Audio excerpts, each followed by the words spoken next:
കരൂർ ദുരന്തത്തിൽ ടി.വി.കെ അധ്യക്ഷൻ വിജയുടെ പ്രചാരണ വാഹനം CBI കസ്റ്റഡിയിലെടുത്തു. ചെന്നൈയിൽ അതിന്റെ വാർത്ത വരുന്നു. പനയൂരിലെ വീട്ടിൽ നിന്നാണ് വാഹനം കസ്റ്റഡിയിൽ എടുത്തിരിക്കുന്നത്.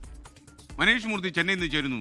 മനീഷ്, യഥാർത്ഥത്തിൽ CBI അദ്ദേഹത്തോട് ഡൽഹി ഓഫീസിൽ ഹാജരാകാൻ ആവശ്യപ്പെട്ട പശ്ചാത്തലത്തിലാണോ ഈ വാഹനം കസ്റ്റഡിയിൽ എടുത്തിരിക്കുന്നത്? ജനുവരി 12 തീയതി. പറയൂ വിശദാംശങ്ങൾ.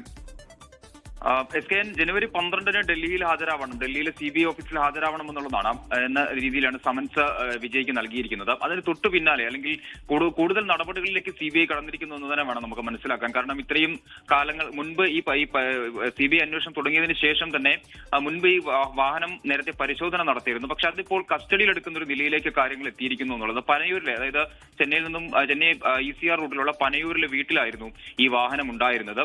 അവിടെ നിന്നും കസ്റ്റഡിയിലെടുത്ത് കരൂരിലെ CBI കേന്ദ്രത്തിൽ എത്തിച്ചു എന്നുള്ളതാണ് ലഭിക്കുന്ന വിവരങ്ങൾ. എന്തായാലും കൂടുതൽ നടപടികളിലേക്ക് CBI കടന്നിരിക്കുന്നു കരൂർ കേസിൽ എന്നുള്ളതാണ് ഏറ്റവും പ്രധാനം. ഇനിയിപ്പോൾ 12 തീയതി വിജയോട് ഡൽഹിയിലെ CBI ഓഫീസിൽ ഹാജരാവാൻ ആവശ്യപ്പെട്ടിട്ടുണ്ട്.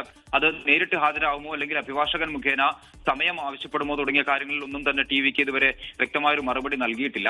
എന്തായാലും പൊങ്കൽ കഴിഞ്ഞതിന് ശേഷം ഹാജരാവുന്ന തരത്തിലേക്ക് അല്ലെങ്കിൽ സമയം ചോദിക്കുന്ന തരത്തിലേക്കൊക്കെ ഒരു പക്ഷേ അത്തരം ആലോചനകളൊക്കെ നടക്കുന്നുണ്ട് എന്നുള്ളതാണ് നമുക്ക് മനസ്സിലാക്കാൻ സാധിക്കുന്നത്. എന്തായാലും ഇന്നിപ്പോൾ വാഹനം പിടിച്ചെടുത്തിരിക്കുന്നു. അത് പിടിച്ചെടുക്കുകയാണ് എന്ന് തന്നെയാണ് CBI നിന്ന് ലഭിക്കുന്ന വിവരങ്ങൾ. അത് ഇനി ഈ കേസ് കഴിഞ്ഞ് അല്ലെങ്കിൽ അതിനുശേഷമൊക്കെ കോടതി മുഖേന മാത്രമായിരിക്കും ആ വാഹനം വിട്ടു നൽകുക. നമുക്കറിയാം 41 പേരാണ് കരൂരിൽ വിജയുടെ റാലിയുടെ തിക്കിലും തിരക്കിലും പെട്ട് മരിക്കുന്ന ഒരു സാഹചര്യം ഉണ്ടായത്. ആദ്യം പോലീസ് അന്വേഷിക്കുന്നതിന് ശേഷം CBI കേസ് ഏറ്റെടുക്കുകയുമായിരുന്നു. എന്തായാലും കൂടുതൽ നടപടികളിലേക്ക്, കേസുമായി ബന്ധപ്പെട്ട് കൂടുതൽ നടപടികളിലേക്ക് CBI കടന്നിരിക്കുന്നു എന്നുള്ളതാണ് ഏറ്റവും പ്രധാനപ്പെട്ട കാര്യം. ഓക്കെ, മനീഷ് മൂർത്തിയാണ് വിവരങ്ങൾ നൽകിയത്. വിജയുടെ പ്രചാരണ വാഹനം CBI പിടിച്ചെടുത്തുവെന്നാണ് ചെന്നൈയിൽ നിന്ന് വരുന്ന വിവരം. ലോകത്തെവിടെയായാലും ഏത് സമയത്തും 24 വാർത്തകളും ഓഗ്മെന്റഡ് റിയാലിറ്റി പാക്കേജുകളും എക്സ്പ്ലെയിനറുകളും വിശദമായി കാണാൻ ഞങ്ങളുടെ YouTube ചാനൽ നിങ്ങൾക്ക് സബ്സ്ക്രൈബ് ചെയ്യാം.